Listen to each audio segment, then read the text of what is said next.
Oh boy. Well, our first match day series, it ends in a loss for the Gunners. It's a mountain to climb now for Arteta.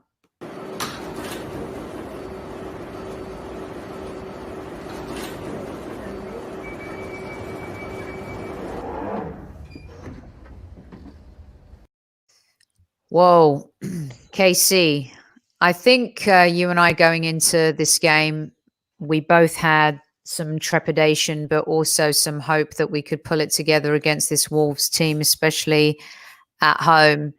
It just wasn't meant to be. Before I get your take on some stuff, I think this is the match stats. I'm just going to throw these at you because they're coming at me thick and fast. Possession 53%, Arsenal 47%, Wolves. Goal attempts, we had 2 on target, they had 5. We had 10 off target, they had 6. We had 8 corners, they had 4. We gave away 12 fouls, they gave away the same amount as well. We had Leno, Bellerin, Luiz, Gabriel, Tierney, Ceballos, Xhaka, Willian, Willock, Saka, Aubameyang starting. We talked about how that looked like a pretty good lineup. Maybe a couple of us wanted to see Nelson start instead of Willian. And second half, things were a little bit better, but KC, whew, it's rough. We're not playing well enough. We're not a very good team at the moment, Sophie, and I will keep saying it. People could keep making excuses about systems and all this nonsense. We are just not playing well enough. We are not. But KC, I love and adore you, but you know, managers are lauded when teams play really well and teams progress up the table and they do really good things. And we lauded Arteta when we beat Fulham, which is now you kind of look at that, and we beat United, and you look back at that considering how United escaped today against Southampton and have done so throughout the season already. We win an FA Cup and we're a cup team, we're a one-off team. I have to hold you accountable for what you're saying, because at some point he's got to improve us in the league against certain teams. I mean, this is not good, KC. So, Sophie, we said it at the back end of last season in the league, and that we don't beat the big six. Yes, what everyone said. We don't go away and win away at any of the big six. We do that, but we're not playing well. So I don't understand how you're saying about being held accountable from the manager and the players. That's it. And all this. What are we going to do? Whenever we go through a rough patch, are we just going to be sacking managers? Because we're going to be sacking managers every year. It makes no sense. This guy has not had the opportunity to build his own team. He hasn't. And everybody must admit that. Well, he's had one transfer window, which is so he hasn't had the opportunity to build his own team. No, and I've said to you many times on this show about managers building teams in their image. And if this is going to be the kind of football we're going to play in his image, though, I think that's the thing that fans are asking. Yes, he hasn't had time to build his team completely, but at the same time, is this his brand of football, or is this interim football? Because I don't understand. We have the talented enough players to play against certain teams in a certain way, KC. On paper, we're better than a lot of teams. Some people would say on paper we're a better team than Wolves, yet the manager of Wolves is getting the best out of his players, and look how they played versus us. Do you understand why people are a little bit questioning Arteta, based on these facets? Of course I do. Of course I understand. But I am on here because I've been in the dressing room. That's why I'm on here. I'm not on here because I've been in the dressing room. I'm on here because I've been on the other side of it. I've been that player in the dressing room when things ain't been going right. See, that's why I'm here. So That's why I could only tell you from my experience. My experience of being at Arsenal and being in that dressing room, when things are not going right, I've had it. I've had it. Right? I've had it. Everything is wrong. When things ain't going right and you're not winning, everything is wrong. What wins do sometimes, Sophie, wins paper cracks. That's what wins do. And people could cut stats at me and say whatever they want. The bottom line of it is this, Sophie. We are not playing well. It's what is that? 10 games? 10 games now. Yeah, we've lost. We've lost 5. Yeah, we've lost 5 of those 10. Or have we lost 6? No, we've lost 5. Yeah. I think we've lost 5. We're not playing well, Sophie. We are not playing well. And if every time we bump in the road, we're going to be changing managers, give the man some time to build his own team. Then after that, if he builds his team, it doesn't change, then you could change it. Okay, so look, there's a lot of, I want this to be a lot about, I love how our chat group and our listeners get stuck in. So KC, I want to throw out for our post game, I really want to get into what their concerns are and some of the things that they're talking about and asking. So do you think comments like, okay, hold on. Right. I want to stick with Arteta, but this is so painful to watch. When will we turn the corner? That's from AFC Steve-O. Well, I don't know when we're going to turn the corner, but we're going to have to turn the corner.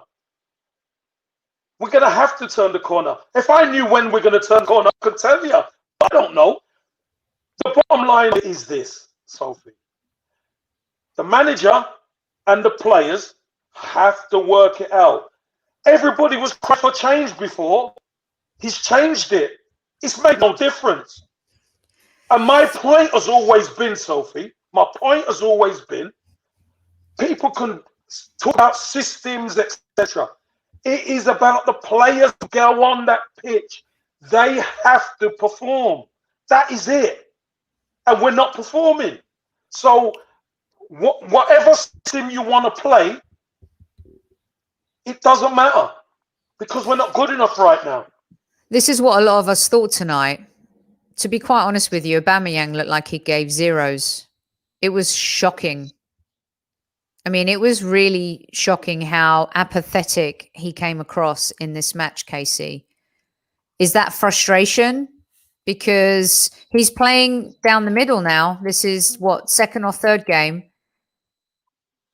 What's happening? Well, again, I think he had one really good chance. I think that was the second half, Sophie. And that was such a, come on, Casey, you would have buried that.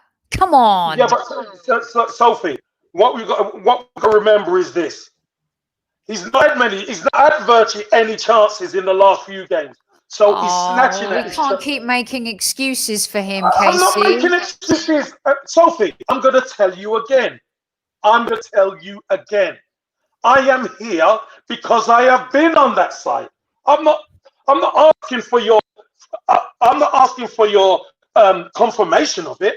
I can only tell you what I've been through. I can only tell you what it's like on that side. So I'm not making excuses. I'm only telling you the truth. That's all. Whether you believe it or not, that's up to you. I'm speaking from experience. Okay, and I get that, and I'm looking at it from, all right, let's just say I'm in the stadium, I paid money, I'm watching the game today. I expect more from my captain as a fan who loves the club. I totally see it from your point of view as a player, but as a fan, I'm telling you that right now Aubameyang is playing with apathy, and I think a lot of Arsenal fans saw that a little bit tonight. They expect a little bit more. And maybe he's frustrated, but he's supposed to be the captain of the team, Casey. He's the leader. So I get that and totally respect like the player perspective. But at the same time, as fans, we can see something is clearly wrong, and it's okay to start asking questions of Mikel Arteta and what's happening with some of this stuff. Sophie, what I was talking about wasn't his performance. What I said was, before you jumped on me, was he had one chance. One good chance. And you never let me finish. The one good chance he had, because he doesn't get chance after chance after chance, he's snatching at it because he doesn't know when he's going to get a next chance. That's my point. I'm not saying he's been brilliant. No, he hasn't. But who has? That's my point. Yeah, but the point is also that what is the manager doing to motivate these players? Because it seems like since we've won the FA Cup, agree with Matt EA, we're stuck in reverse gear. It seems like there's a disconnect between the manager and the players. You know, how do you get that? How do you get that, Sophie? How do you get that there's a disconnect? Well, because if we're not executing, are we? So clearly there's either a miscommunication or... Well, Sophie, I will beg to differ, because if there was a total disconnect, I know right now it seems terrible, but there's other teams who have struggled. We are not the only team who have struggled this season. We're not. We are just going through a rough patch right now. That's what we're doing. And we've got to take our lumps. That's just life. So what would everybody do? If every time we hit a bump in the road, Sophie, if we're going to change managers, it will not be good moving forward. Well, I'm not talking about changing managers at all, Casey. I never said you are. I never said you are. I'm just saying in general that there's some of the comments on here I talk about Arteta out and all that. So if every time we hit a rough patch, we're going to get rid of the manager. That's not me. I never said you. I said there's people in chat and there's people who are Arteta out. So every time we hit a rough patch, are we going to sack the manager? That's what I said. I'm not saying you. Yeah. Okay, let's play this voice note that we got from PG and see what she has to say on the game. Hey, everyone on the hybrid squad. Like all of you, not happy. I actually don't even know what to say. And then I've got a million things to say, so I'll try and keep it short and sweet. We're just not good enough. None of them are good enough. I don't know what is going on with Aubameyang. And to be honest, and I said this the last couple of weeks, that if he's not doing it, it needs to be dropped. You drop Lacazette, fair enough. But I think Lacazette offers more at the moment. The system's not working. Nothing's working. The players aren't good enough. He did say to go back to the drawing board during the international break. He has slightly changed it, but God, do we need Partey back? We don't have a midfield. I don't even want to talk about Xhaka and Ceballos. I don't blame Leno for their goal because it was deflected, but we don't offer much. I don't know what else to say. I'm really at a loss for words.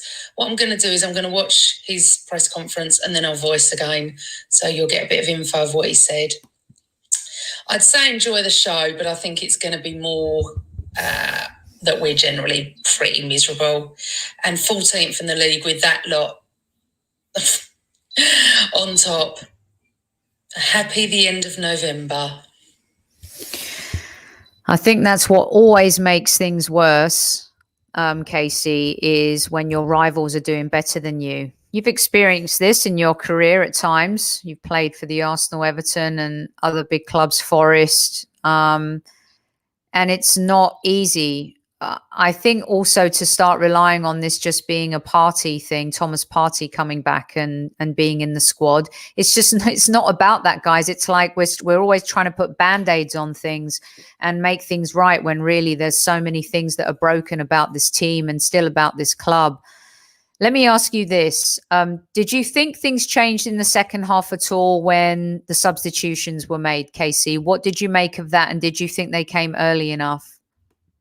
I'll tell you this, Sophie. I thought there was a bit more energy in the second half. I thought Willock started to run and do what he's good at as opposed to just playing safe. That's what I thought.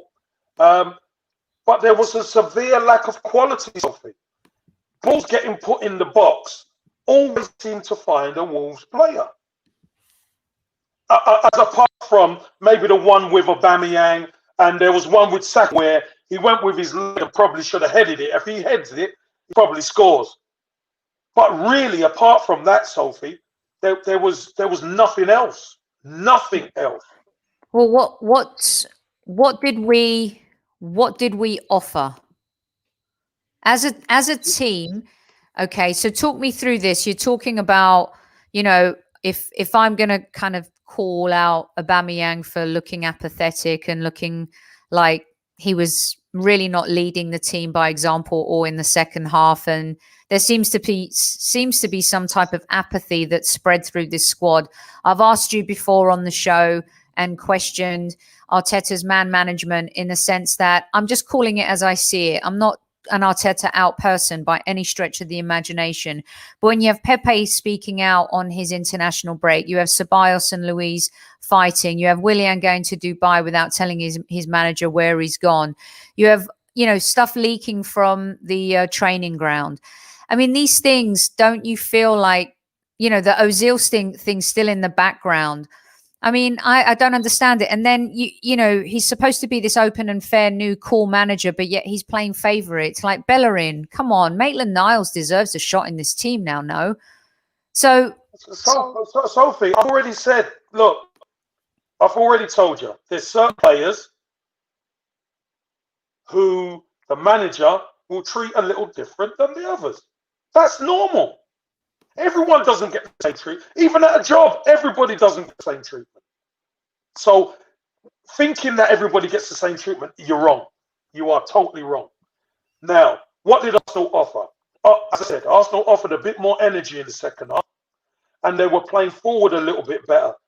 But Sophie, one thing we cannot take our mind away from is the lack of quality.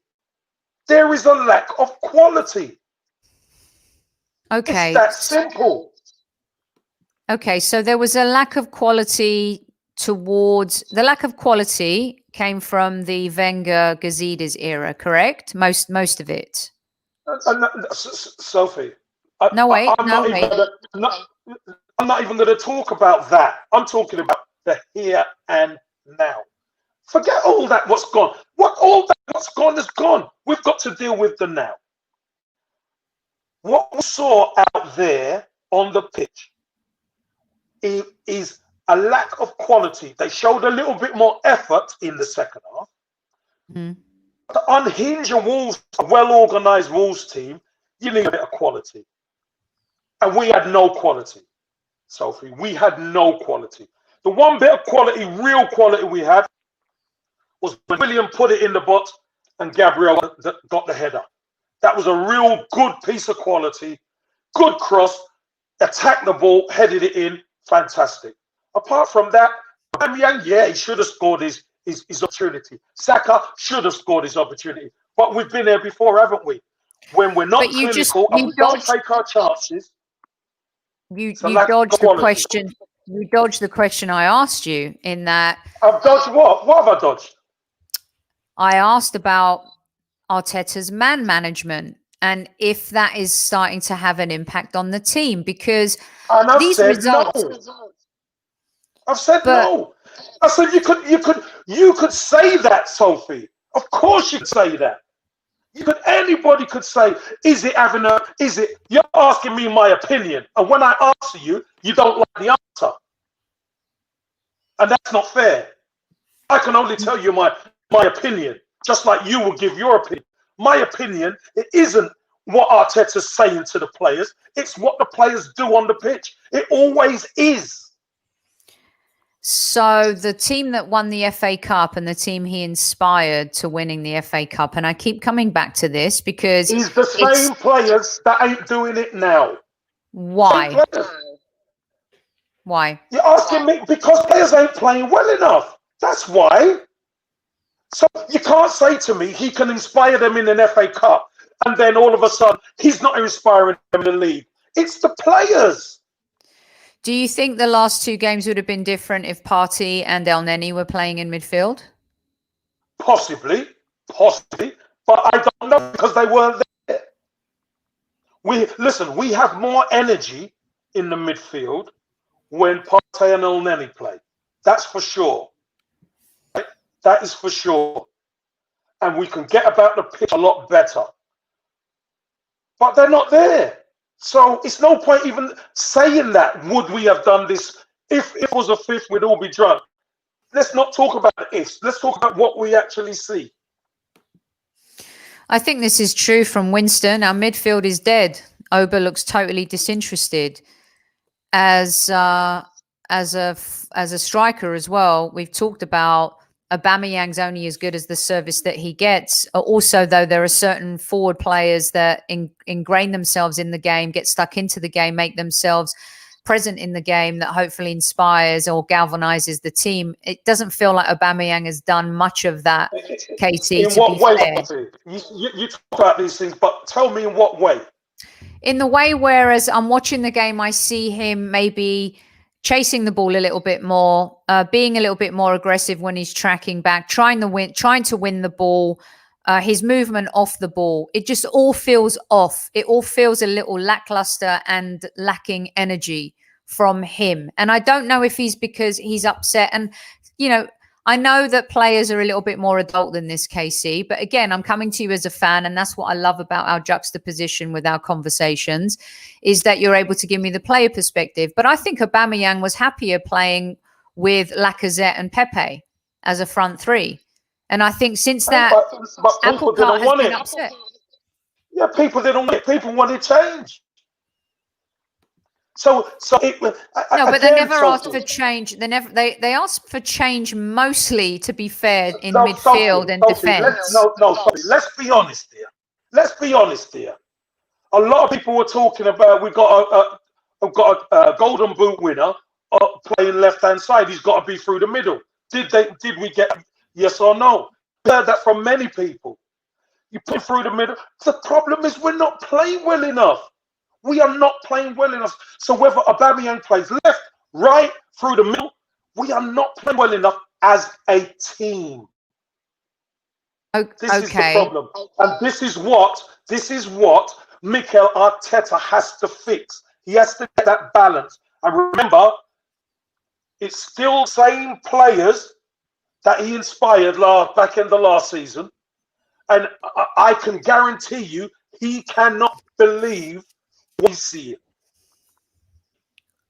I also think at some point, again, just to give the example, you can't laud the same players for going through one-off games in the FA Cup and beating two of the best teams in the country and winning it, and lauding Arteta for driving a lot of lemons and making them lemonade to win the FA Cup, and then not be able to criticize him for how he's approaching perhaps or managing a longer term program of games in the Premier League and what he's doing with the players on a longer term basis as opposed to trying to get them up for a one-off game.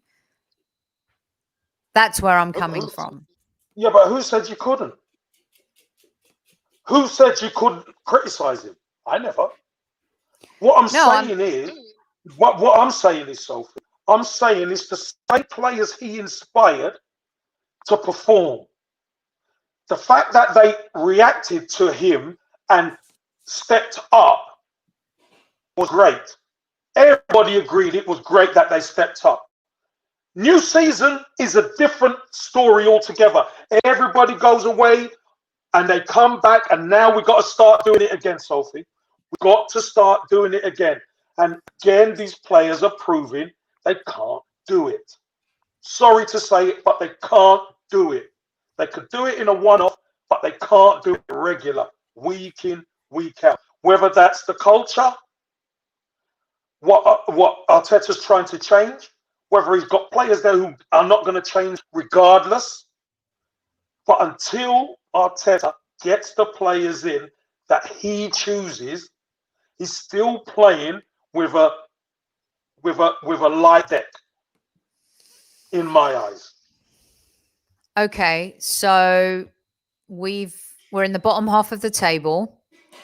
We have been beaten by City, Liverpool, Leicester, Wolves.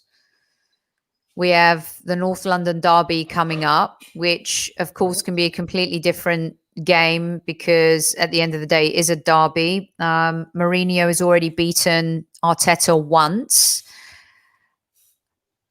I mean, there's a lot to fear, Casey. I mean, there's as an Arsenal fan, when you look at what's happening at the top of the table and you look at where we're at, this isn't something new. I think this is the thing for a lot of sensible Arsenal fans. This has been years in the making, and we keep putting this is why I did that episode about, did a couple of the FA Cups put band-aids over a poor situation that the club then enabled to just kind of evolve and regress in the Premier League? You know, you win a few trophies, you let it ride, you think you can do more with less.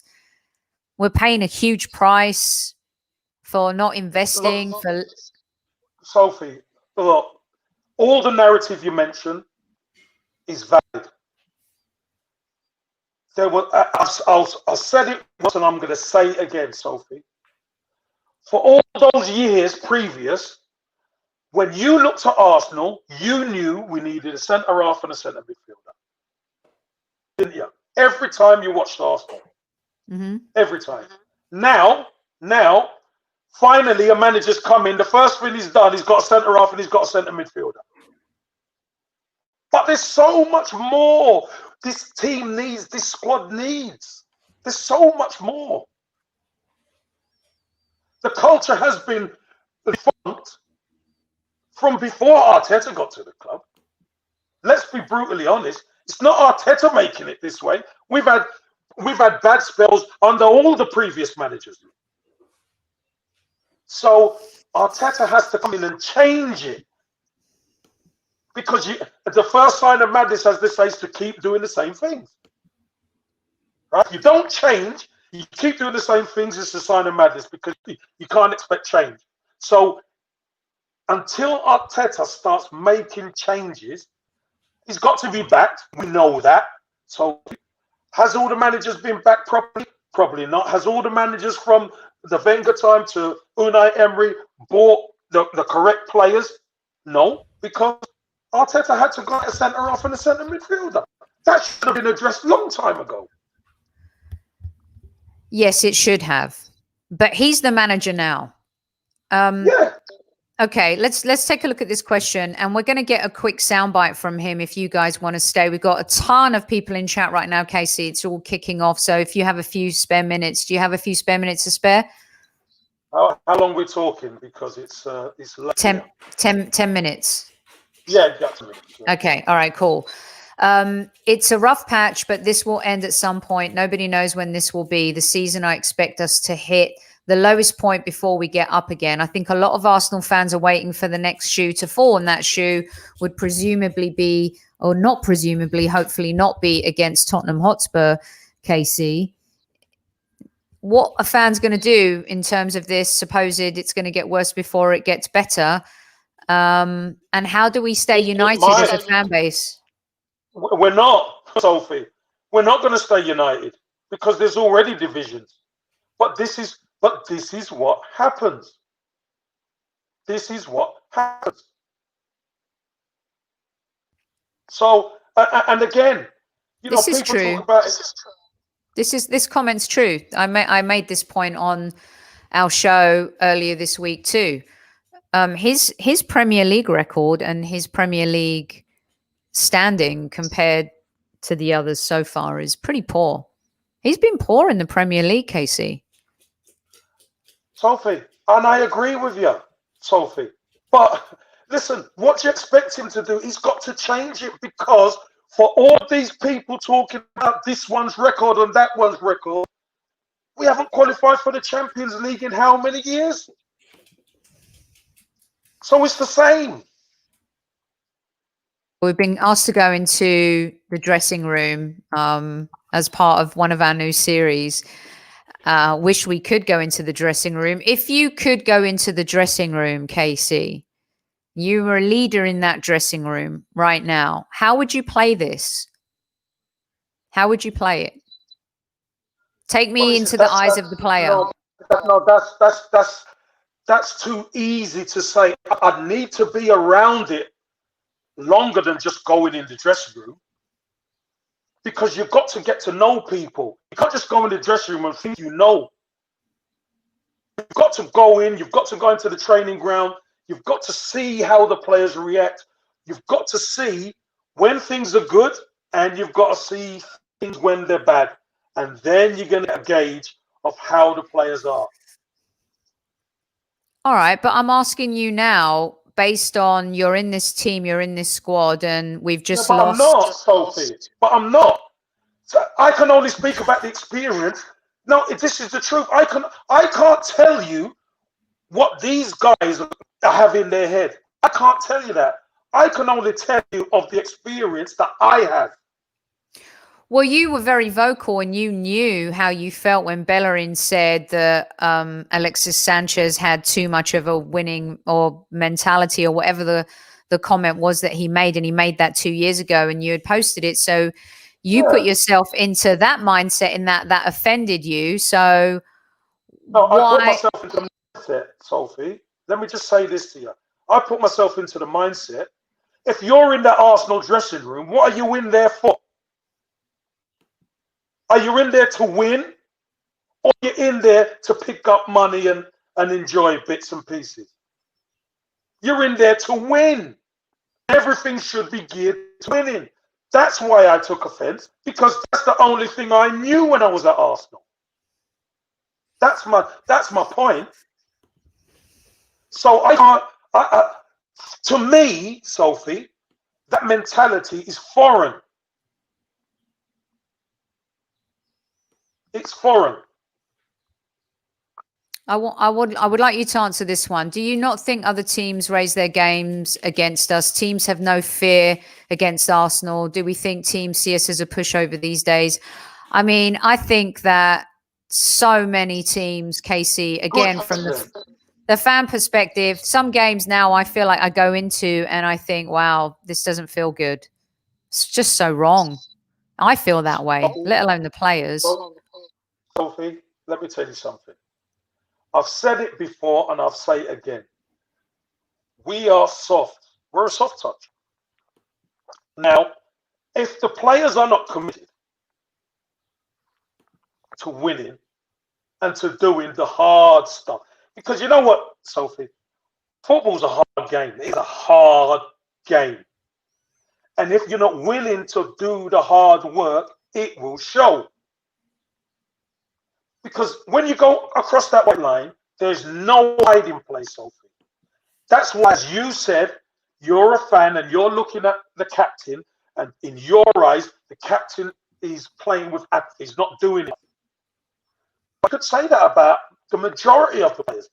Maybe a couple of players got away, would get away with it. Gabriel is still performing at a decent level, and a couple of other players. But as a team, we are not performing to the level that we can perform. Okay? It's foreign. To me, it's foreign, Sophie, that an Arsenal dressing room is not built to win. It's foreign. But it's... And that's what Arteta's trying to... That's what he wants to get. He comes from a winning dressing room where he was previously.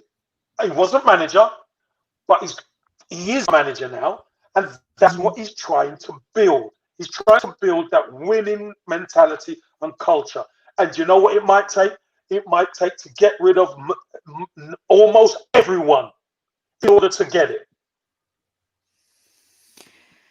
I understand that completely, and I think that it's difficult to inherit a bad culture, and that bad culture has been ongoing since the latter Wenger years. You know, I've heard a lot of people try and blame this on him inheriting a mess from Unai Emery. Come on, people. Let's not forget what happened in the last few years of Arsene Wenger's tenure. And let's not forget a lot of the dross that they inherited, that they bought, and Emery inherited, and then Arteta inherited thereafter. And he also inherited Emery's mess too. So we're a club that's been in regression for a long time. We've had an ownership that's been a bit oblivious to it, but now we've put in an executive team and a manager in place that's hopefully going to evolve that DNA and that culture, Casey. But at the end of the day, we have to start taking points in the Premier League, and we cannot be in this bottom half of the table. And quite a few people have sent me messages, and thanks to everyone who's in the chat and is listening. And if you're a newcomer, thanks so much for giving us a shot and taking a listen to us. We'll be doing a lot more shows like this during the season when we're playing. KC, are we going to get into a dogfight here? A lot of people are asking this question before I let you go. Are we now looking at scrapping in the bottom half of the table versus finding a way to get back into top four? Because I think a lot of fans right now just can't see the top four thing at all. No, of course they can't see it. Of course they can't see it because it's all doom and gloom. That's what it is. It's all doom and gloom. But just as there is night, there will be day. Arteta, it will change because, listen, class is permanent. But we're going through a bad patch. A bad patch after beating Manchester United. We said, Sophie, that we weren't clinical enough. Even after winning, we said they weren't clinical enough. Yeah, we had 2 shots on target and one was the pen. Right. But having shots on target, but the performance was a lot better at Manchester United. Since then, we haven't played well. We have not played well since then. So, again, I'd ask the question of everybody. Every time we hit a bump in the road, will there be a clamour for the manager to leave? Or are we going to just hold our hands up and say, listen, yes, we are a club. We are a club who are going through a sticky patch right now. We are. And admit it. This is what we have to do. We have to admit it. We're going through a sticky patch, and there's players in this team who I believe, when the rubber meets the road, will not be a part of this squad moving forward under Arteta. Or if it's not Arteta, under another manager. Because they haven't got the winning mentality. I've asked you this question and Amanda a lot on the show over the last couple of weeks, and I'm glad that Mally Mo has thrown it in there too. I do think there's a difference of treatment between Arteta and Emery. Why is Arteta getting a pass? He's a year into the job now, and clearly he's not doing as good a job in the Premier League, results-wise and position-wise. Maybe culture-wise he is, and all of those other components that are just as important to the DNA of the club, KC. But why is this the case? Does he get a pass? I don't know. Remember, this is now the next manager. So remember, there was Freddie Ljungberg in between Arteta. And I know it was only for a short period, right? I know it was only for a short period, Sophie. But here we are again. We're with a new manager. He's been in the job a year. He's had one transfer window, and he's trying to change so much. He's trying to change. In fact, he's trying to change too much. Do we expect it to change overnight? No. No chance. No chance. It's not going to change overnight. It is not. And you know what? You can bring in as many managers as you want with this squad. You can. Because Emery was as experienced as many others. He couldn't get it done. Arteta's coming in. He's trying to change the culture. He's trying to change the playing style, the mentality of the players. It's gonna take time, and in order to do it, he may have to do a cull, Sophie. He might have to just cull a load of these players. But Okay, I know you've got to go, and we've got I can't keep up with all the comments today in chat. There's so many fantastic post-game comments from everybody. I think you missed my comment on Arteta. Generally, he's taking responsibility, but he was happy with the second half and just needed more chances. Wouldn't discuss Oba singularly. Okay, well, he's not going to be the type of manager that's going to throw his team under the bus, is he? He's not going to throw his his captain under the bus either. So yeah, I agree with all of that in terms of, the mediocre players and stuff like that. At some point though, look, when you see Brendan Rodgers is getting results with Leicester, and we're seeing Frank Lampard evolve Chelsea, even Mourinho's evolved Spurs.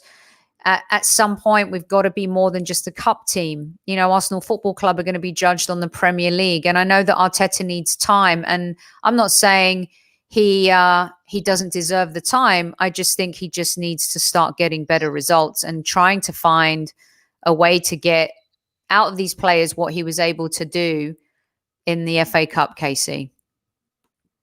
That's all. But Sophie, it's the $1 million question.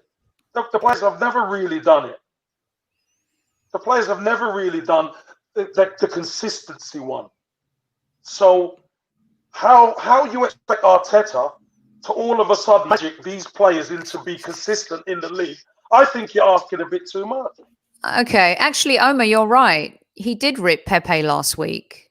And why is he protecting players tonight? Or why is he protected players in other games? Pepe got sent off last week. I know, but he shows favoritism. It's like Willian.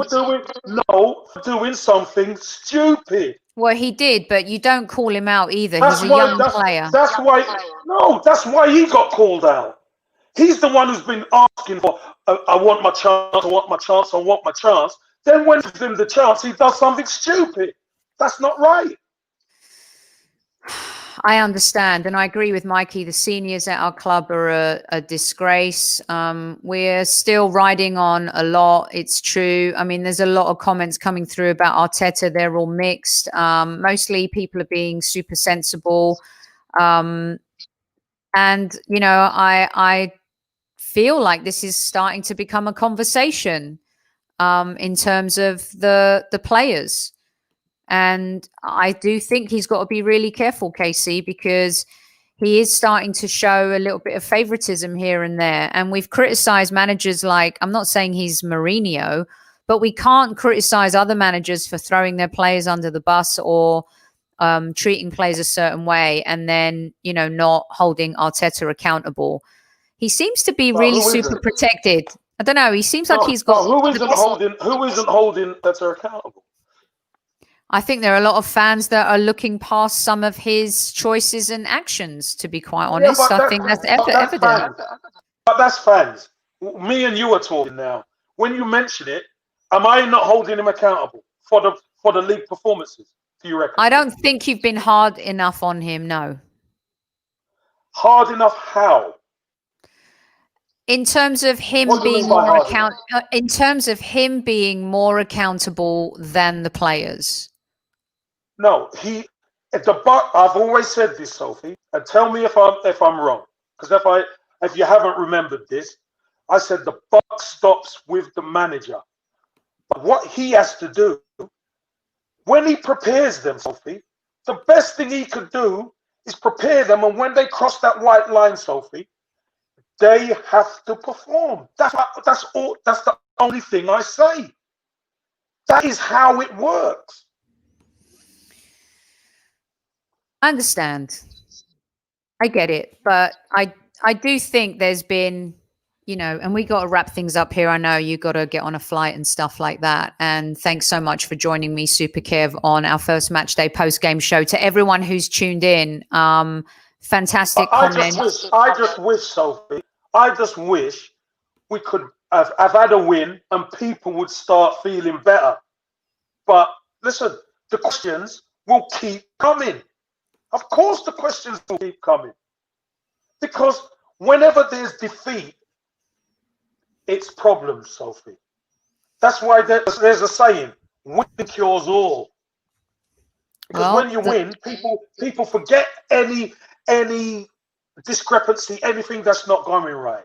Listen, I'm not an Emery girl, and you know that I am so open-minded about where we're going and who we are as a club. And Manchester United lost their legendary manager, Sir Alex Ferguson, and they have not found their way since. And it may take 2 or 3 managers to find our way since Wenger. It could be that Arteta's the one. We don't know that yet. We don't know anything. All we know is that we're on a very slippery path right now, and it's got to be rectified and fixed, and somehow with the current players we have, because it's going to take 2 or 3 transfer windows to get there. But by golly, to use an old saying, KC, if we lose that North London derby, and bite my tongue, because hopefully we will not lose that North London derby and it will be a moot point. But we've got to steady the ship and find a way to get this team connected and have him inspire them to figure this out before that North London derby, because it could get ugly really, really fast. Sophie, North London derby day, obviously we always want us to win. That goes without saying. But Sophie, there's a bigger picture here. There is a bigger picture. And listen, I love talking to you, and I love all the comments, whether you agree with me or you don't, whatever your thoughts are. As we always say, Sophie, every opinion is valid. All Arsenal fans, every opinion is valid. I want Arsenal to be winning the league, to be in the Champions League. Of course I do. But where we are right now, Sophie, the kids are coming home to roost for us. That's what's been happening. All the years of messing around, non-investment, etc. Now it's come to a point. It's come ahead, and this is what's happening now. And unfortunately, Sophie, Mikel Arteta is the incumbent who's going to have to sort it out right now. Yeah, you're right. And Mel, I gave the stat in our pre-game show, 1979. We talked about it. These are the kinds of records you don't want to see broken, especially when you've had your worst start since the 97-98 season. We said at the beginning of the show that was the season where we actually went on to win the double. Not sure that's going to happen this season, you guys, but we can certainly pick it up from here. And a big up to all of you. Some people agreeing with me and not, and Casey and not, but most people appreciating that we have a legend in the house who's talking football with us. Super Kev, you travel safely back from Spain. Thank you so much for joining me again. And we're going to have a lot more coming to everyone this week. Our lockdown series continues, you guys. So join us live tomorrow and get ready for your top 5 transfers. Your top 5 transfers that you want to see, players that you want to come to Arsenal within a reasonable budget. I'll give you $150 million to spend. Okay, thanks to everybody for joining us. And unfortunately, it wasn't the result that we wanted. But let's hope that we can just move on upwards from here. And until then, Casey? Always Arsenal. Come on, guys. Stay the course, boys.